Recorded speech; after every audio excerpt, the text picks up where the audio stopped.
let's do some equations that deal with absolute values. And just as a bit of a review, when you take the absolute value of a number, let's say I take the absolute value of -1.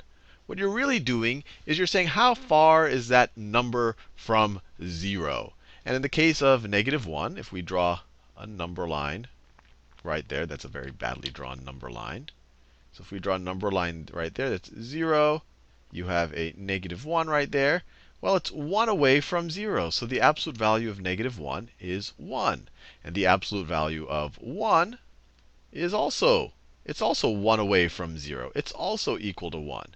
So on some level, an absolute value is, it's a distance from 0. But another, I guess, simpler way to think of it, it always results in a positive version of the number. The absolute value of -7,346 is equal to 7,346. So with that in mind, let's try to solve some equations with absolute values in them. So let's add the equation. The absolute value of x minus 5 is equal to 10.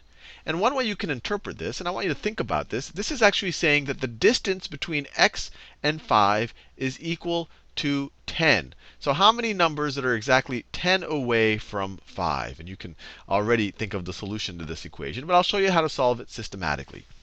Now, this is going to be true in two situations. Either x minus 5 is equal to positive 10. Right? If this evaluates out to positive 10, then when you take the absolute value of it, you're going to get positive 10. Or x minus 5 might evaluate to negative 10. If x minus 5 evaluated to negative 10, when you take the absolute value of it, you would get 10 again. So x minus 5 could also be equal to negative 10. Both of these would satisfy this equation. Now, to solve this one, add 5 to both sides of this equation. You get x is equal to 15. To solve this one, add 5 to both sides of this equation. X is equal to -5. So our solution, there's two x's that satisfy this equation. X could be 15. 15 minus 5 is 10. Take the absolute value, you're going to get 10. Or x could be -5.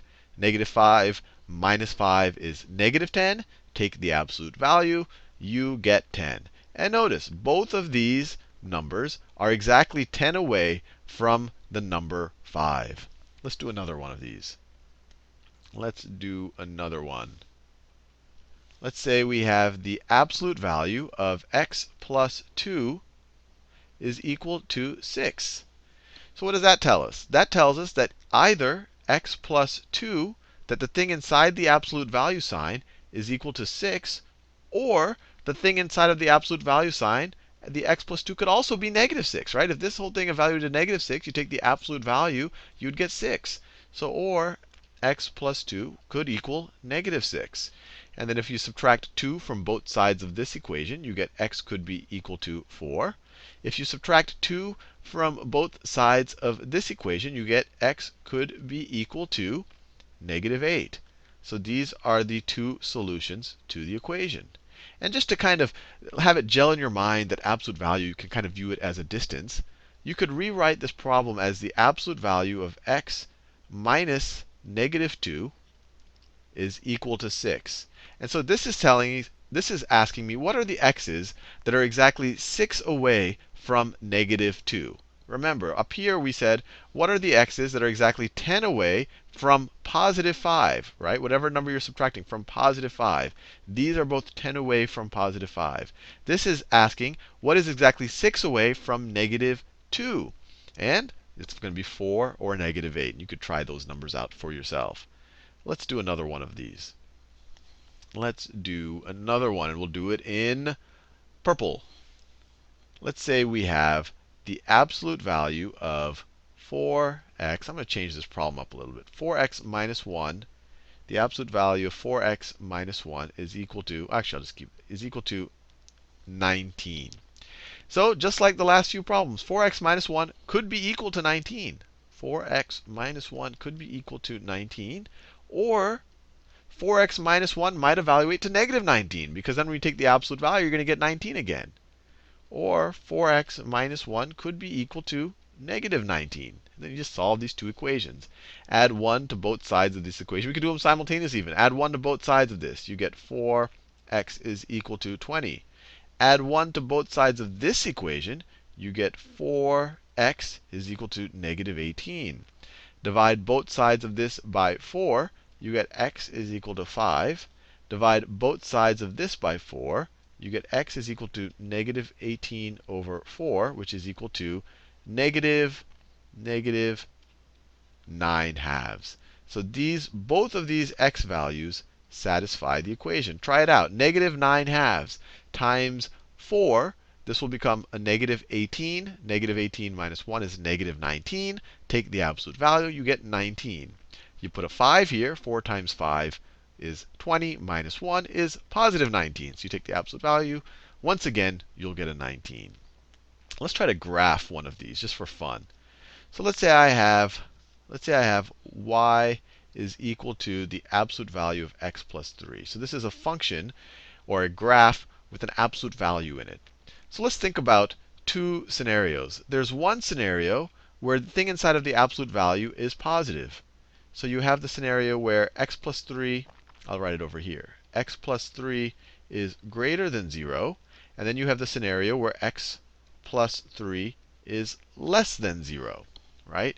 When x plus 3 is greater than 0, this graph or this line, or I guess we can't call it a line, this function is the same thing as y is equal to x plus 3. Right? If this thing over here is greater than 0, then the absolute value sign is irrelevant. So then this thing is the same thing as y is equal to x plus 3. But when is x plus 3 greater than 0? Well, if you subtract 3 from both sides, you get x is greater than negative 3. So when x is greater than negative 3, this graph is going to look just like y is equal to x plus 3. Now, when x plus 3 is less than 0, in the situation where the inside of our absolute value sign is negative, in that situation, this equation is going to be y is equal to the negative of x plus 3. How can I say that? Well, look, if this is going to be a negative number, if x plus 3 is going to be a negative number, right? That's what we're assuming here. If it's going to be a negative number, then when you take the absolute value of a negative number, you're going to make it positive. That's just like multiplying it by negative 1. If you know you're taking the absolute value of a negative number, it's just like multiplying it by negative 1 because you're going to make it positive. And this is going to be the situation. This is the x plus 3 is less than 0 if we subtract 3 from both sides when x is less than negative 3.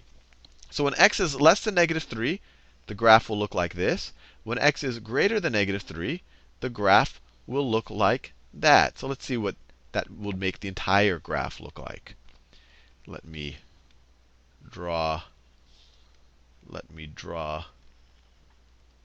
my axes. That's my x-axis. That's my y-axis. So let me multiply this out just so that we have it in mx plus b form. So this is equal to negative x minus 3.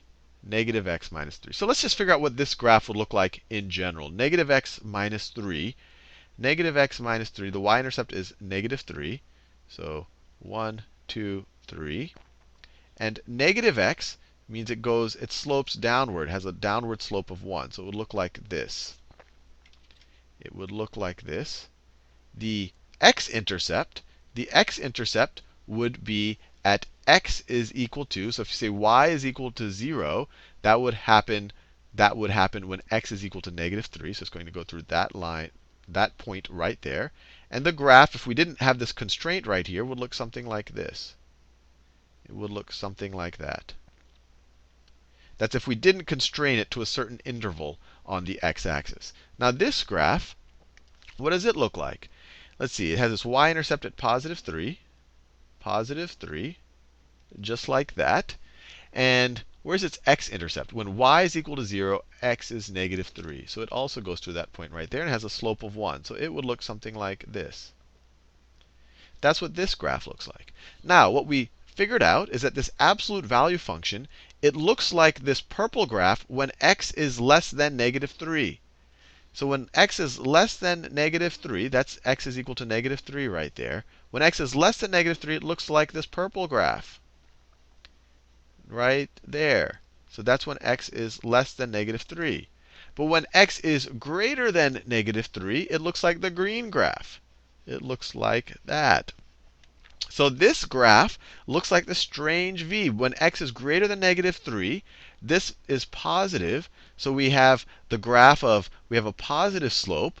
But then when x is less than negative 3, we're essentially taking the negative of the function, if you want to view it that way. And so we have this negative slope. So you kind of have this v-shaped function, this v-shaped graph, which is indicative of an absolute value function.